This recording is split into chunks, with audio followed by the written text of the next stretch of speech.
Si tu crois que les powerlifters devraient jamais faire de cardio, reste à l'écoute! Avouez que vous avez déjà entendu parler du stéréotype du powerlifter, un gros bonhomme bedonnant se nourrissant de pizza et ayant autant de cardio que quelqu'un qui pratique le Netflix and chill à longueur de journée.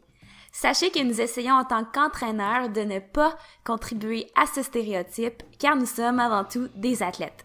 Ceci dit, il est important pour nous de miser sur notre santé et celle de nos athlètes car nous voulons optimiser les performances à long terme.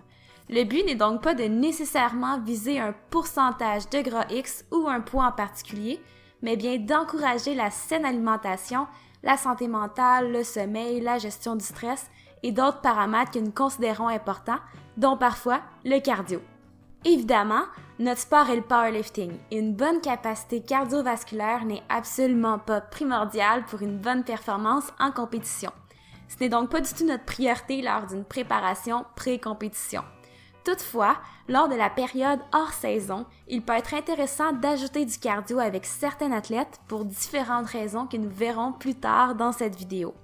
Avant toute chose, pour être fidèle à nos habitudes, jasons théorie. On entend souvent que le cardio élève trop l'hormone du stress, le cortisol, et que trop de cortisol détruirait la masse musculaire.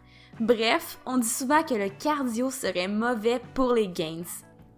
En réalité, le rôle du cortisol, l'hormone du stress, est de mobiliser des sources d'énergie à partir de nos réserves. C'est donc tout à fait normal qu'il augmente pendant un entraînement.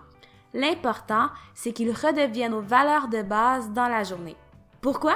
Car une élévation chronique du cortisol a des effets négatifs. En effet, ça arrive souvent chez les personnes très stressées. Le problème de nos jours, c'est que le stress relatif, qui est subjectif, est souvent beaucoup plus élevé que le stress absolu, qui est objectif et universel. Lorsque c'est mal géré, ça favorise un environnement qu'on va caractériser de catabolique. Le catabolisme est en fait l'ensemble des réactions de dégradation des molécules, soit le contraire de l'anabolisme, qui est plutôt l'ensemble des réactions de synthèse. C'est en partie pour cette raison que le stress excessif peut nuire à la masse musculaire. De plus, il peut contribuer à la diminution du niveau de testostérone, la diminution de la conversion des hormones T3 en T4, ce qui affecte négativement le métabolisme, l'augmentation de la résistance à l'insuline, ce qui fait que les cellules répondent moins bien au message de cette hormone, dont le rôle est de maintenir le taux de sucre dans le sang dans des valeurs normales. Bref, toutes des choses que vous voulez éviter pour votre santé. Mais est-ce que le cardio contribue à cette élévation chronique du cortisol? Contribuer peut-être, mais être le diable en personne, certainement pas. Sachez que l'entraînement en général augmente le cortisol car c'est un stress pour le corps. Le cardio va y contribuer davantage via la demande énergétique souvent plus grande, mais si bien dosé, il peut avoir des effets bénéfiques pour la santé. Le problème avec le cardio, c'est surtout qu'il requiert des adaptations différentes de celles que l'on veut en force.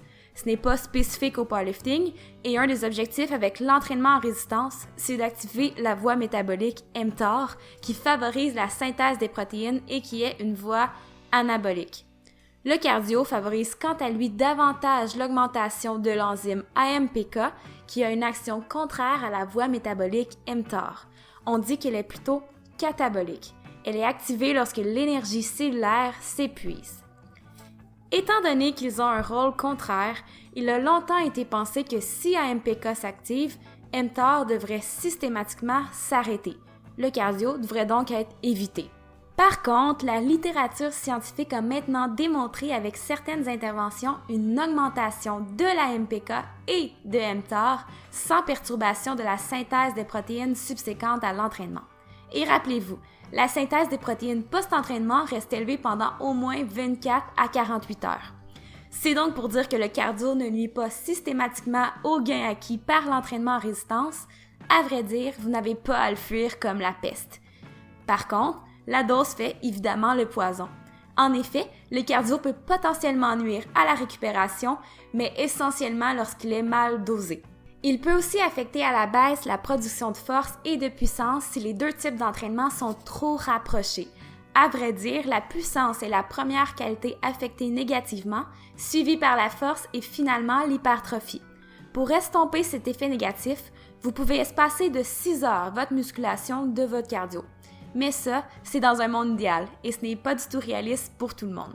Si vous devez les faire dans la même séance, terminez par le cardio et limitez-vous à 15 à 20 minutes de basse intensité pour commencer, soit environ 60 à 70% de votre fréquence cardiaque maximale. Mais bon, à savoir tout ça, quels sont les bénéfices du cardio et en valent-ils la peine? En termes de santé, il est clair que le cardio peut augmenter la santé cardiovasculaire. Il peut également avoir un effet positif sur l'humeur et la sensation de bien-être. Au repos, une meilleure capacité cardiovasculaire permet aussi d'augmenter l'activité du système nerveux parasympathique qui induit la relaxation et le ralentissement de certaines fonctions comme la fréquence cardiaque et la pression artérielle. En ce qui a trait à l'entraînement, une meilleure capacité cardiovasculaire permet de mieux récupérer entre les séries et entre les entraînements, ce qui peut résulter en une meilleure tolérance au volume, un paramètre majeur dans la progression d'un athlète. Bref, si tu sens que tu manques de cardio ou simplement si tu as envie d'en faire, voici nos recommandations. Attends environ 6 heures entre ton entraînement de force et ton cardio, soit par exemple une séance le matin et l'autre en après-midi. Au besoin, tu peux les faire dans la même séance, mais en débutant par la force si c'est ton principal objectif. Commence par ajouter une séance par semaine et porte attention au volume et à l'intensité. Si tu récupères bien et que ça n'affecte pas tes performances, tu peux en ajouter graduellement. Par exemple, tu peux commencer par 15 minutes à 60% de ta fréquence cardiaque maximale et ensuite, tu peux ajouter 5 à 10 minutes à chaque semaine pour un maximum de 3 séances de 40 minutes par semaine. Tu peux aussi opter pour des exercices de style strongman, comme la marche fermée, mais plus sous forme cardiovasculaire. Par exemple, tu pourrais essayer de parcourir une distance de 30 mètres à chaque minute pendant 5 à 10 minutes. Par contre, n'abuse pas des intervalles à haute intensité, car bien réalisées, elles sont beaucoup plus exigeantes en termes de récupération. Et n'hésite pas à sortir marcher. L'intensité est trop basse pour nuire à ta récupération et tes performances, tant que tu ne perds pas 6 heures de temps non plus. Aussi, c'est une excellente façon d'apporter du positif à ton bien-être et à ta santé. Si tu as aimé cette vidéo, n'hésite pas à nous suivre sur Facebook, Instagram et